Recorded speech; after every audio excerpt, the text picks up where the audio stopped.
નમસ્કાર. દિવસભરના તાજા સમાચારોમાં તમારું સ્વાગત છે. તમારી સાથે હું છું પિનલગીરી ગોસ્વામી. સમાચારો વિસ્તારથી જાણીએ એ પહેલા મહત્વના સમાચારો ઉપર એક નજર. નમસ્કાર મિત્રો સ્વાગત છે તમારું અમારી યુટ્યુબ ચેનલમાં. સૌથી મોટા સમાચાર સામે આવી રહ્યા છે ભરૂચથી. ભરૂચમાં વિદેશ મોકલવાનું કૌભાંડ ઝડપાયું છે.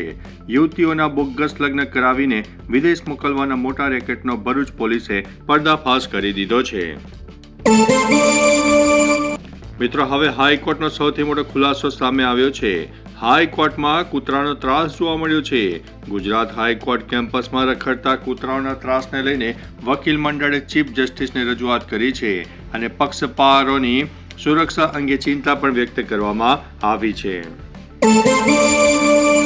મિત્રો, જૂનાગઢથી સૌથી મોટા સમાચાર સામે આવી રહ્યા છે. જૂનાગઢમાં શિક્ષણ વિભાગની બેઠક. શિક્ષણ સચિવ મિલિંદ તોરવણેની અધ્યક્ષતામાં ધોરણ 10 અને 12ના પરિણામો સુધારવા અને ડ્રોપ આઉટ રેશિયો ઘટાડવા માટે મહત્વની સમીક્ષા બેઠક યોજાઈ હતી. મિત્રો, ગાંધીનગરથી સૌથી મોટા સમાચાર સામે આવી રહ્યા છે. ગાંધીનગર મેયરનો મોટો નિર્ણય. શહેરમાં વધતા ટાઇફોઇડના કેસોને ધ્યાનમાં રાખીને ગાંધીનગરના મેયર અને કોર્પોરેટરોએ ભાવનગરમાં યોજાનારી ક્રિકેટ મેચમાં ન જઈને ગ્રાઉન્ડ લેવલ ઉપર કામ કરવાનો નિર્ણય કર્યો છે. મિત્રો, અમદાવાદથી સૌથી મોટા સમાચાર સામે આવ્યા છે. અમદાવાદમાં ગમખ્વાર અકસ્માત. વટવા વિસ્તારમાં ડ્રેનેજની કામગીરી દરમિયાન અચાનક ભેખડ ધસી પડતા એક શ્રમિકનું મોત નીપજ્યું છે.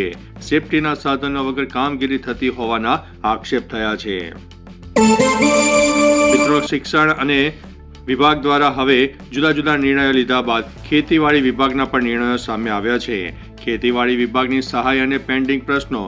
સુરેન્દ્રનગર સહિતના જિલ્લામાં પાક સહાયથી વંચિત રહેલા ખેડૂતો માટે સરકારે સ્પેશિયલ ટીમો બનાવી છે. જે ખેડૂતોના પેમેન્ટ અટક્યા છે અથવા તો KYC બાકી છે તેમના પ્રશ્નોનો આગામી 15 દિવસમાં નિકાલ કરવાની ખાતરી આપવામાં આવી છે. ખેડૂતો મિત્રો માટે ખાસ સૂચના છે. જો તમે હજુ સુધી તમારી બેંકમાં KYC નથી કરાવ્યું તો વહેલી તકે કરાવી લેવું, જેથી સરકારી સહાયમાં કોઈ અડચણ ન આવે. મિત્રો, રવિ પાકને લઈને સૌથી મોટા સમાચાર સામે આવ્યા છે. રવિ પાક વાવેતરમાં મોટો ઉછાળો. કૃષિ મંત્રાલયના તાજા અહેવાલ મુજબ આ વર્ષે દેશભરમાં રવિ પાકનું વાવેતર 634 લાખ હેક્ટરને પાર કરી ગયું છે. ગત વર્ષની સરખામણીએ વાવેતર વિસ્તારમાં 16 લાખ હેક્ટરનો વધારો થયો છે, જેમાં ઘઉં અને તેલીબિયાના વાવેતરમાં નોંધપાત્ર પ્રગતિ જોવા મળી છે. મિત્રો, હવામાન વિભાગની મોટી આગાહી સામે આવી છે. કાતિલ ઠંડીનો ચમકારો હજુ પણ જોવા મળશે. ગુજરાતમાં આગામી 7 થી લઈને 9 જાન્યુઆરી દરમિયાન કડકડતી ઠંડી પડવાની આગાહી વર્ણવવામાં આવી છે. ઉત્તર પૂર્વીય ઠંડા પવનોને કારણે લઘુત્તમ તાપમાનમાં 1 થી 2 ડિગ્રીનો ઘટાડો થશે.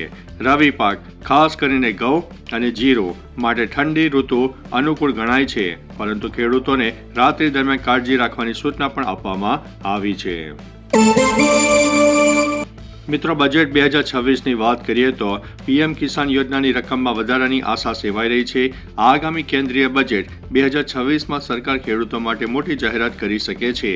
ખેડૂત સંગઠનોની માંગ છે કે PM કિસાન સન્માન નિધિ હેઠળ મળતી વાર્ષિક 6,000ની સહાય વધારીને 10,000 કરવામાં આવે. બજેટમાં આ અંગે નિર્ણય લેવામાં આવે તેવી પૂરેપૂરી શક્યતા વર્ણવવામાં આવી છે. તો ચાલો મિત્રો, ફરીથી દેશ અને દુનિયાના સુપરફાસ્ટ સમાચાર લઈને મળતા રહીશું. ત્યાં સુધી અમને રજા આપશો. નમસ્તે.